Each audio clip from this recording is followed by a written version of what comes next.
Holidayguru's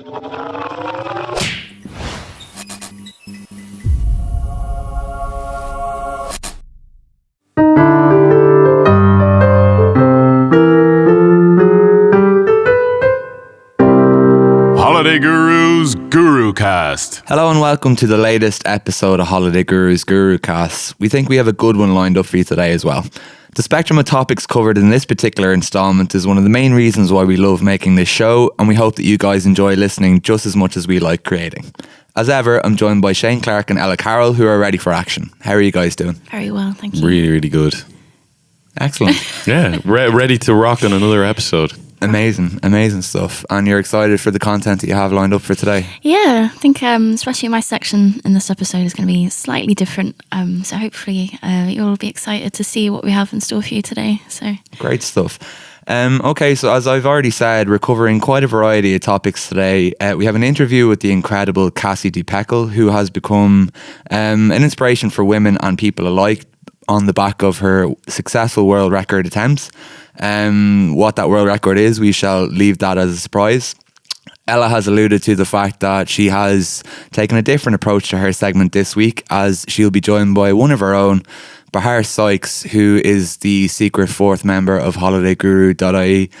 She'll be here to talk about family holidays with us, and finally Shane will have another terrific top 5. So let's get right into the first section of our show, which is Ella's interview, and yeah, let's get going. Where to, how to. So as Martin's alluded to already, this week's Where to How to section is going to take a slightly different format. And so instead of like me looking at a specific destination and what you've got to expect there, actually we're kind of be looking more at sort of the advice and the tips and tricks kind of side of things. It is sort of our part of like the guru mantra, and also the purpose of the podcast is to help, not just to inspire you, but also to give you loads of practical information. And as thus, our family holidays is something that we'd like to focus on. And we don't have kids, so I wouldn't really say that we have any experience in planning family holidays or, you know, going through that experience of sorting everything. So this is why we've actually brought on the fourth member of our team, Bahar. She's a mother of 2 herself, so she's automatically a lot more qualified to talk about it than we are. And she's here with us now. So how are you today, Bahar? Thank you. I'm very good. How are you? Not too bad myself. Yeah, so family holidays, you obviously, as a mother of 2 yourself, you're far more qualified to talk about this than we are.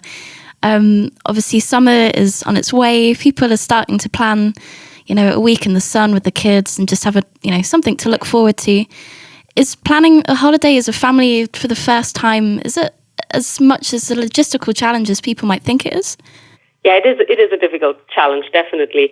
But you just have to be very organized and plan your steps, and then it's definitely manageable for everybody. Yeah, do you sort of have to think like a packing list? Do you have always like an essential list of everything that you need to bring before you get on the plane? Or well, I'm definitely not the list type, so I'll just go through basically in my head through like the usual day, and then I'll try to tick off in my head like what I need. But of course, a list would definitely be helpful. And on the accommodation front, for example, for hotels, is there sort of any amenities that you always look out for? So, like entertainment, for example, if you have young children, maybe it's a bit more useful to have that as an option, or I don't know, anything that you specifically look out for when you book any kind of accommodation, really? You mean for the hotel? Yeah. Okay, so well, basically, it's important that maybe the room has a fridge, because if you need if you need to store any baby food or so. Oh, yeah. But if your child is under 1, I think you don't really need any certain facilities in the hotel. But because they're happy with anything, really. Yeah. But after that, I think it's definitely helpful if the hotel has like a playground or like a baby pool, or even like a proper kids pool area. That would, of course, keep them busy all day. Yeah, but that's actually what I'd look for. In terms of food, for example, I'm not really fussy, because if some hotels offer a kids buffet. Oh, but yeah. then again, I think like you can always find chips in the normal adults buffet as well. So I don't really think this is necessary. And it's of course always nice to try something new as well for the kids and the adults as well. Yeah, that's true. And sort of in the destination itself as well. Is there any sort of, I know Costa... destination-wise, I would say anything that's maybe like under 3 hours flight. So stay within Europe if your kids are small and they're too much work on the plane. Like I had good experiences with Turkey, but then the Aegean coast, not the south because it's way too hot there, and mainland Greece. So you don't really have to go to an island, where you have to like factor in a lot of time traveling, there's a lot of complicated by boat as well. Once you arrived in Athens, and so that's I think like a good tip, mainland Greece, because it's very cheap. The water is very shallow, so the kids can play, and you don't have to be like too scared, for them to be in the water, and the food is amazing as well, also for kids. Very nice. And the flights as well. Like, do you always have sort of, the first time that you fly with kids, like, it must be such a worry. You always see these like nightmare stories, or not nightmare stories, but like on the internet, and people sort of even prepare little plastic bags of like a note saying like, oh, if my baby cries the whole flight, I'm really sorry. Here's like some earplugs. Like, do you always have that worry in your head that maybe the kids might be a bit sort of restless in the first, because it must be like pretty weird experience for kids when they fly for the first time. They don't really know what to expect. Like when my eldest was, I think between 1 and 2, it was a nightmare to fly with her, because they're in that age where they just discover everything and want to go everywhere, and they don't understand that they have to sit still. So I would say whatever works. So I'm usually quite strict with phones and my children, so I don't let them watch anything on our phones or so. But I think on the plane it's perfect for that. So just get your iPad or phone out and maybe download some Netflix shows for kids, or like a kids playlist on Spotify and stuff, and then just put the noise cancelling earphones on. I have really good experience with that, and that just keeps them busy maybe for at least half an hour already, especially if they're not so used to it before. Apart from that, I would say bring crayons, paper, so they can draw a bit, but maybe make sure that they don't kick the seat in front of them, because of course that's so annoying for other passengers. But then again, I think they also have to be quite understanding. I mean, everybody's been there, or is maybe will start a family and then they go through the same. So it's always nice to like have the other passengers understand what you're going through, but then again also if they know you're really, really making sure that you're trying everything to keep them like quiet, I think they're really appreciated as well. Yeah, and then in terms of logistics for the flight, I would also just about to ask you about that actually. Don't book any red eye, because this just stresses the parents additionally. I always had good experiences with putting the pram up into the taking it with you to the plane, and then putting the baby into the sling, because then you have your hands free and you can maybe look after the other kids, and or if you need to you have your hand luggage and stuff. That's always very, very handy to have. Okay, and stuff like baby food, for example, and sort of the liquid allowances that you have. Yeah. How does that work? How do you sort of get around, or how can you make sure that you have enough baby food with you for the holiday? Yeah, they're really really very good at Dublin Airport.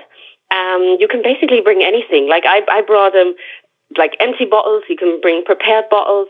You can even bring your thermal flask with hot water in it. They test it. But you're allowed to bring basically as much as you want. Oh, really? So you don't have to worry about that. There you go. You don't have to worry about that, that you like have to plan, that you can only bring this much or so. Whatever makes you comfortable in the terms of planning the feeding, you can bring. Okay, that's good to know. And is there, just one last question for me, is there any destination that you've been to or you know quite well that you've gone to and you fell in love with it, but then you've gone there again as a family and you've had a totally different experience of And you mean that I would like to do? Or that you've been to already, or even if you do have like a bucket list that you would like to bring the kids. Okay. Well, again, like Greece and Turkey, I really enjoyed because the weather was really nice and not too hot. But then what's really on my list is a holiday on a farm, because I think that would be so entertaining for the kids. You don't have to drive far. Yeah, with the animals as well. It's probably a lot of fun for everybody. And it's probably as well quite cheap to do instead of, booking all the flights. And apart from that, I would really like to go to Austria.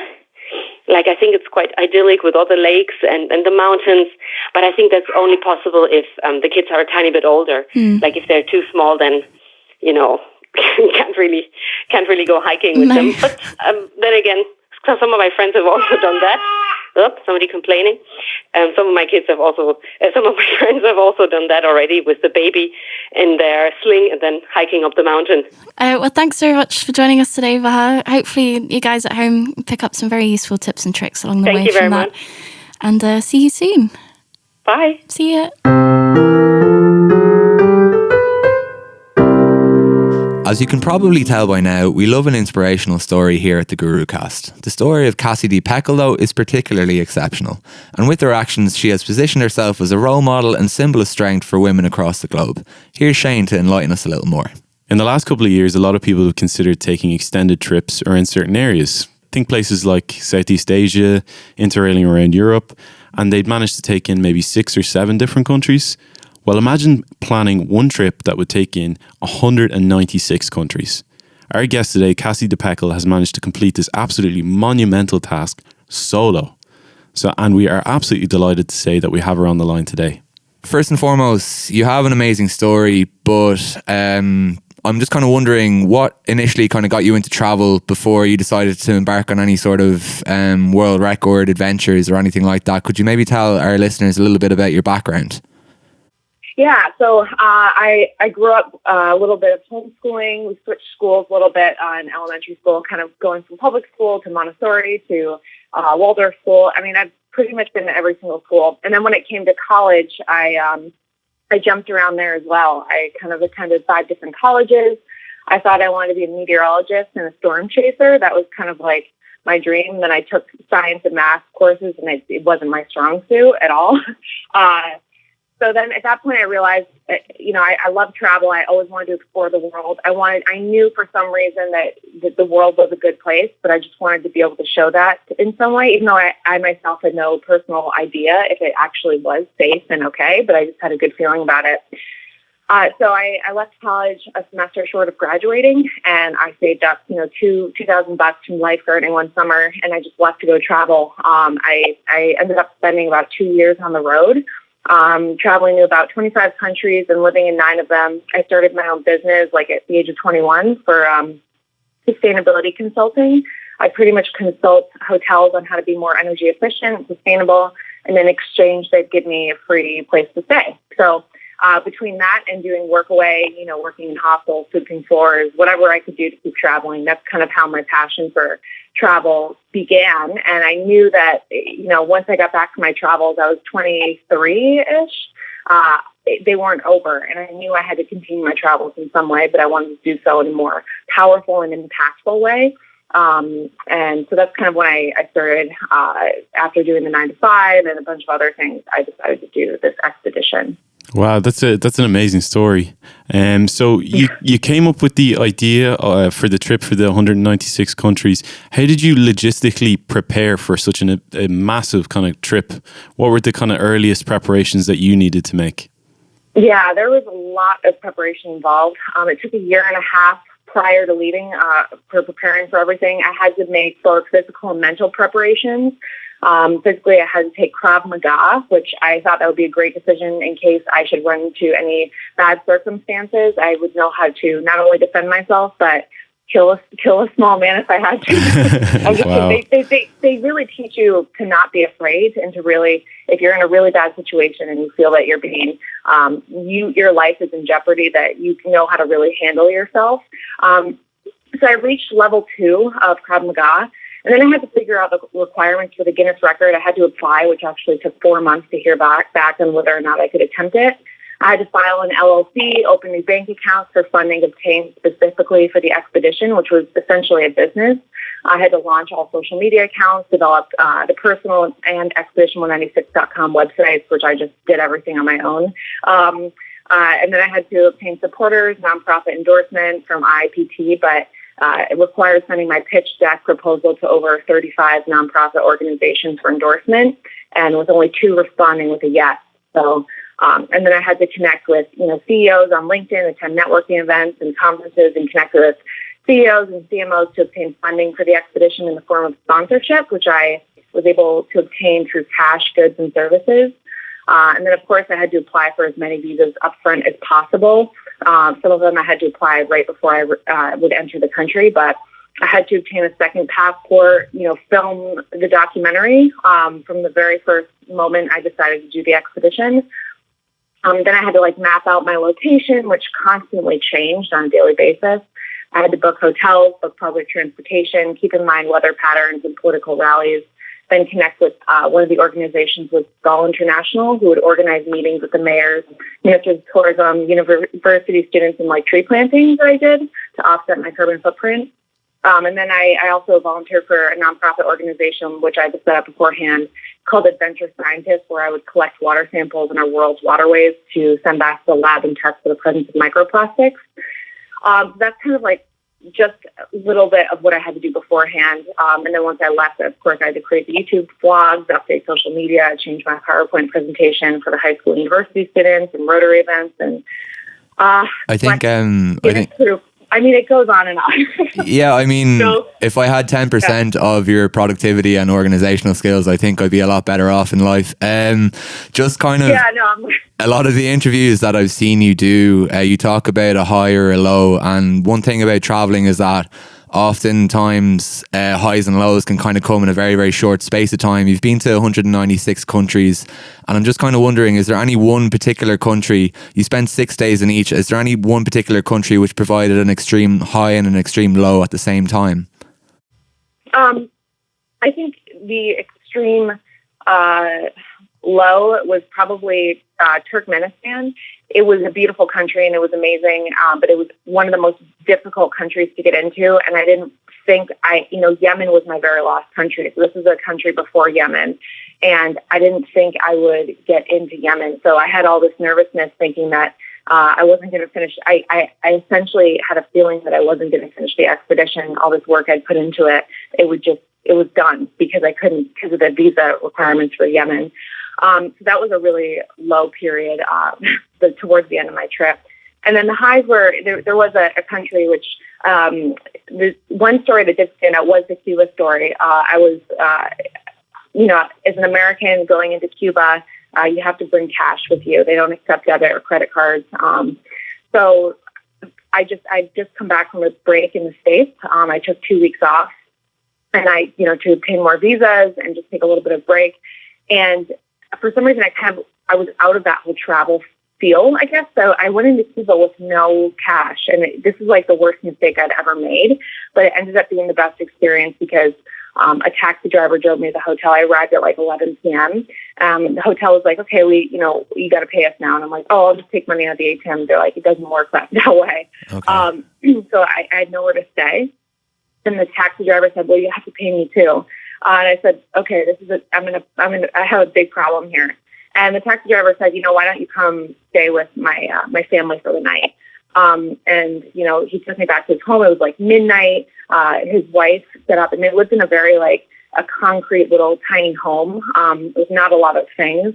And she set up her bed for me. I didn't realize it was her bed until I woke up the next morning and opened the door, and she was sleeping on this little foam mattress with a floral sheet kind of draped over her. On the floor, she had given me her own bed to sleep in. And, those types of experiences are the most, you really see the true kindness of people and hospitality, despite what we might see on the media about that country. It really comes down to the people and how, opening and welcome that they are. Yeah, you kind of see the true generosity of kind of human nature. Yeah. So in terms of the trip itself, if I decided to do this kind of trip in the morning, I know my family and friends might have a thing or two to say about it. Did you face any kind of like feedback from your own family and friends when you decided to do it? My family was pretty supportive from the beginning. My parents were, obviously, I'd done a lot of travel before this, so they were used to my sporadic travel, and they knew that I had street smarts, I could handle myself. But the friend part was a little bit difficult. I definitely lost a few friends, because they just couldn't understand. And I think they wanted to travel too, but they couldn't leave their jobs. So there was a little bit of like tension there as well. But there were, a couple friends of mine that really stuck through me through the highs and lows. I could call them or Skype them in any country, and just they would be there to listen and provide support. And that's really valuable. I mean, this sort of trip, you really find out who your friends are, Yeah. Yeah, you kind of... Yeah, but generally speaking, I had quite a bit of support, from my family, definitely. Oh, that's amazing. And did you find it kind of difficult to reintegrate once you've kind of finished this long journey where you're constantly moving, constantly traveling? Did you find it difficult to kind of readjust back to a kind of a somewhat normal life? Yeah. So the trip was very solo. I was very much alone for a year and a half, and I wasn't, it wasn't a trip where I could go party with people or meet new friends, because it involved, like you heard, it was about 15 hours a day of work, So even to this day, it's very hard for me to be social, because I'm still in my own head trying to manage like these 18 different projects I have, manage my business, my nonprofit. So it was a huge adjustment. And it was such a fast trip, 18 months, but going to 196 countries. It was also hard for me to kind of comprehend what I'd done enough to talk about it, hard to process. So it was a hard transition, and it honestly still is to this day. Okay, and obviously when you take on something as big as you did and you succeed, it's an inspirational thing for people looking to basically seek out role models in their life. You do a lot of work. I've seen you give a TED Talk, and you do a kind of lot of inspirational speaking. I'm just kind of wondering, a lot of people will be nervous about taking on their own sort of solo adventures, and I'm just wondering for anyone, in particular females, is there any sort of words of advice or wisdom that you could give to our listeners who may be kind of struggling to kind of get over their own obstacles and just get going? Yeah, I think fear is a huge issue that a lot of people have. It's fear of leaving their jobs, leaving security, leaving their family, friends at home. Fear of, I've gotten a lot of press. People think that they're going to be too lonely traveling alone. But for me, it was flying in planes. I had this like fear of flying, and that really almost deterred me from going on the trip. But you kind of have to let your fears fuel you, to kind of use them as embers to kind of fire you up, to do something you've never done before, to keep an open mind. You kind of have to step outside yourself and all of your comforts and all that anyone has ever had to say to you, good and bad, and leave all preconceptions at the door, and just keep a steady and open mind, physically prepare yourself, and just book that one-way ticket, because, it's a journey to create your best life possible. You only have one life, and sometimes it does take anything that's worth it. It's risk, even birthing a child, everything is a risk. It's just, you have to know how much you want it. You have to think of yourself, how much do you want it? And then you just have to kind of step outside yourself and go for it, because you know that you have one life, and you've got to make it your best life possible for yourself, Yeah, for sure. And just another question that kind of popped up in my own head was, if the record, as it stands today, was to be broken, or would you be compelled to take it back, or are you kind of more focused on your current projects, such as your company, Her International? What was the first part of your question you said? Would you, like, if the record was to be broken, or the terms of it were to be changed or anything like that, would you be compelled to do another trip like it again? Mm-hmm. No, I'm not really. I mean, it's crossed my mind, but I kind of have my sights set on more so my projects. And I'm actually going to be going to space. My application was accepted to go to space with Virgin Galactic. Oh, wow. So that's happening in the next couple of years. And so I kind of have my sights set on different sort of projects. I'm doing an Ironman, so it's kind of more athletic, based. If I were to break another record, it would be kind of more athletic and travel based. But right now I'm just focusing on getting my book out. My book's going to be launching the end of the summer. I have like my speaking engagements, the documentary, which should be finished by the end of the year. And merchandise is this travel app I'm working on. So there's a lot of projects that I'm really excited to be working on right now. And travel is kind of more on the back burner. Excellent. I wouldn't break the record again, but records are meant to be broken. So whoever does break it, good on them, Basically, what you've given yourself with that trip is obviously an incredible foundation to succeed in your own personal life. We would love to maybe check back in with you later on in the year when that documentary does come out, because I'm fascinated to see the end result of it. Cassie De Pecol, that is pretty much all we have time for today. Thank you so much for joining us, and we wish you all the best in the future. Thank you. Awesome. Thank you. Thank you so much, guys. Appreciate it. No problem. Thank you. Have a nice day. Yeah, thanks, Cassie. You too. Bye.